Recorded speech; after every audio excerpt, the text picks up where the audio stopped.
Vamos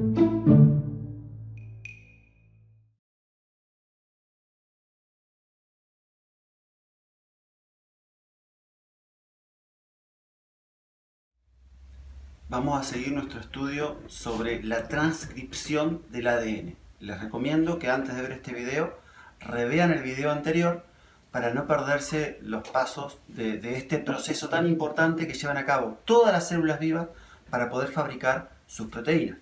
Entonces dijimos que la transcripción era el pasaje de la información del ADN, que es donde se almacena la información de todas las proteínas que nos conforman, al ARN, que es el encargado de fabricarlas en el citoplasma de la célula.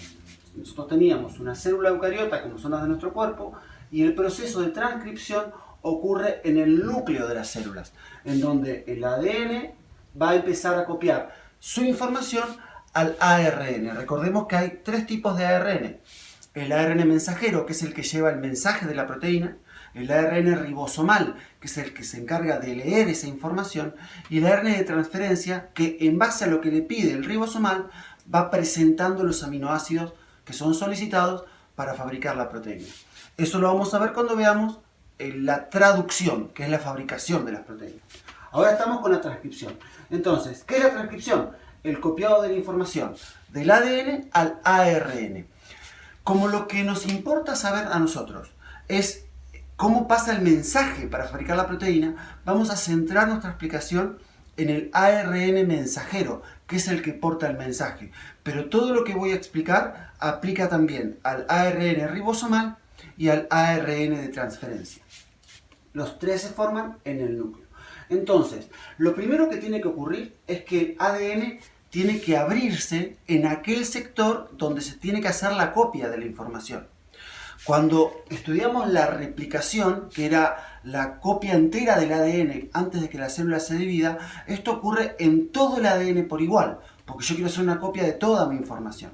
Pero cuando hacemos transcripción, no estamos haciendo un copiado de información de todo el ADN, sino solamente de aquellos sectores que nos interesa copiar. El ejemplo que siempre pongo es el siguiente.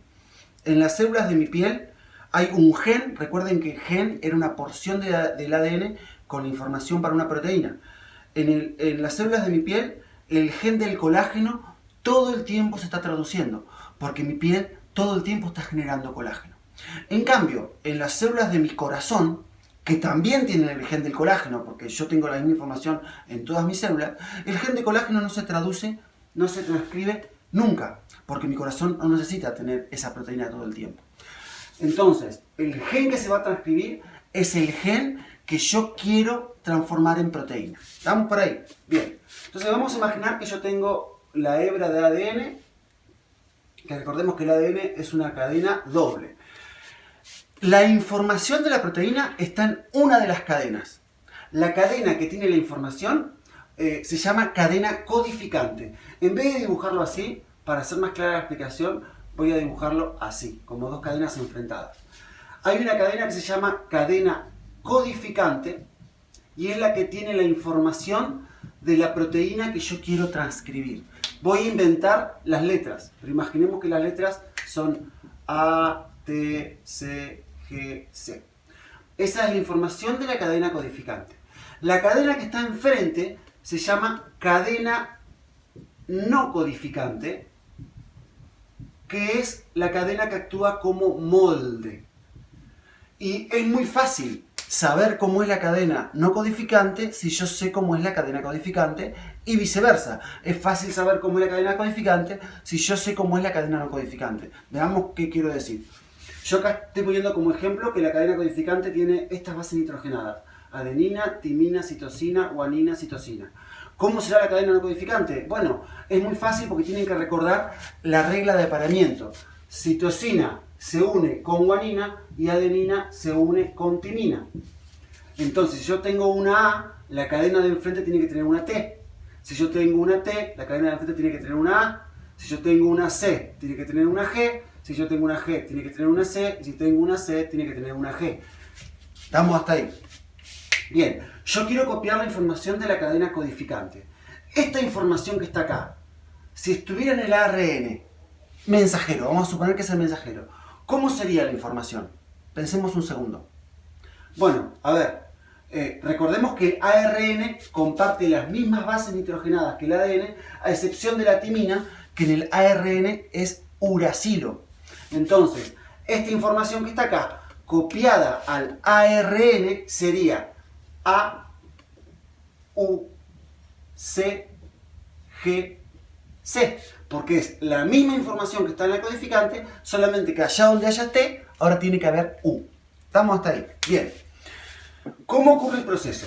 Vamos a imaginar que yo quiero copiar, transcribir un gen que está acá. Entonces lo primero que yo tengo que hacer es abrir el ADN en ese sector. Se genera lo que se llama bucle de transcripción.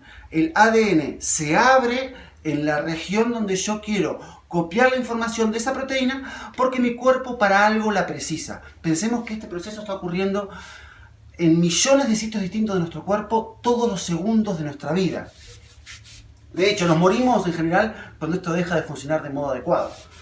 Entonces lo primero que tiene que hacer es que se tiene que abrir el ADN en algún lugar. El sitio de apertura del ADN, cada gen tiene un sitio de apertura particular que se llama promotor. Promotor. Nuestras moléculas de ADN tienen miles y miles y miles de promotores.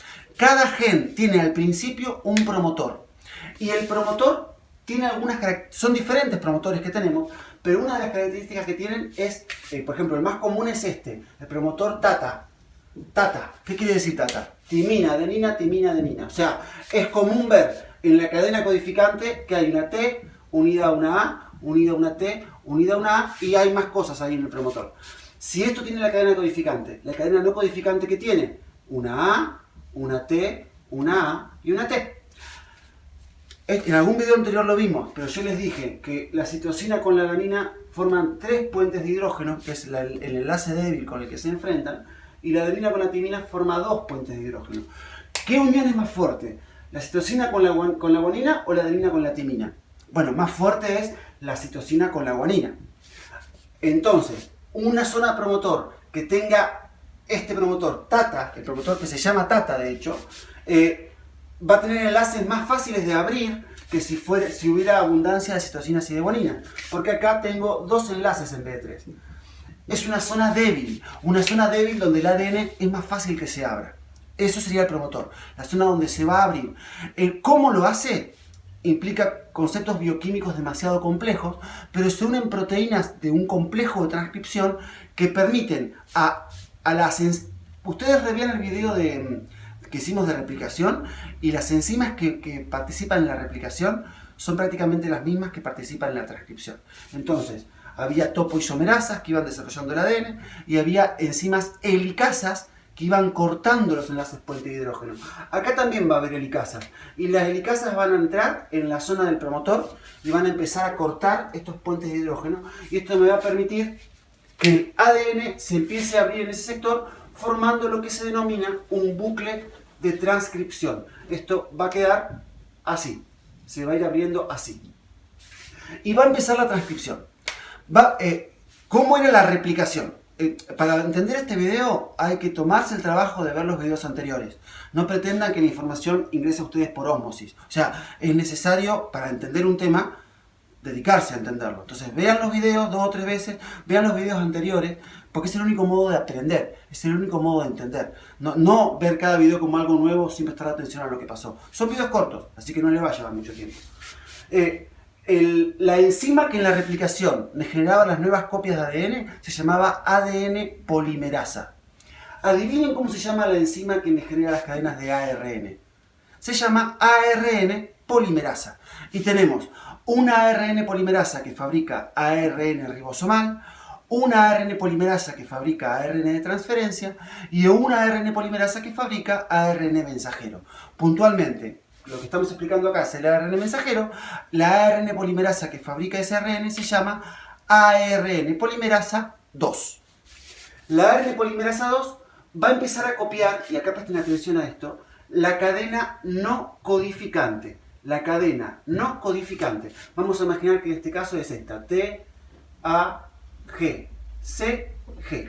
Entonces la ARN polimerasa va a venir acá y va a empezar a agarrar nucleótidos que están sueltos en el núcleo celular y va a empezar a enfrentarlos de acuerdo a la regla de apareamiento. La ARN polimerasa, ¿qué va a traer para enfrentar a esta T?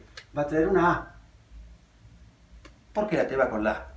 Va a seguir avanzando. Y para enfrentar con esta A, ¿qué va a traer? Si pensaron T, está mal. Porque el ARN no tiene T, tiene U. Así que acá vendría una U. Acá con la G vendría una C. Acá con la C vendría una G. Acá con la G vendría una C. Y seguiría avanzando. Porque tengan en cuenta que un ARN mensajero tiene como mínimo 500 bases nitrogenadas. Yo acá dibujé 5 nomás. Es usual que tenga miles y miles de bases nitrogenadas un solo ARN mensajero. Así que este bucle es muy grande. Tengan en cuenta que el ADN de nuestro cuerpo tiene hasta 2 metros de longitud. O sea que, y es extremadamente pequeño, para que tengan en cuenta el nivel de profundidad de lo que estamos hablando. Entonces este ARN polimerasa va avanzando y va poniendo las bases nitrogenadas que se aparean con las de la cadena no codificante. Luego va a venir una enzima que se llama ligasa, que también la vimos cuando vimos replicación, y va haciendo los enlaces fosfodiéster entre estas bases nitrogenadas. Va a llegar un momento en que el ARN polimerasa va a llegar con el fin del gen. ¿Cómo se da cuenta el ARN polimerasa que se acabó el gen? Bueno, se da cuenta porque la zona final del gen también tiene una codificación particular, que la vamos a ver bien después, pero abundan citocinas con guanina, que son enlaces fuertes. Es más difícil separar el ADN donde haya abundancia de estas bases nitrogenadas porque se unen de modo más rígido. Entonces el ARN polimerasa va a ir avanzando y le va a costar abrir el ADN en la parte que está después del gen. Listo, va a dejar de abrirlo y el ARN mensajero que se formó va a salir. Fíjense que acá la información nueva es esta: A, U, C, G, C, y que es exactamente igual a la información de la cadena codificante. A, T, C, G, C. La información se copió tal cual. La única excepción es que allá donde hay T, ahora hay U. De este modo se hace la transcripción del ARN.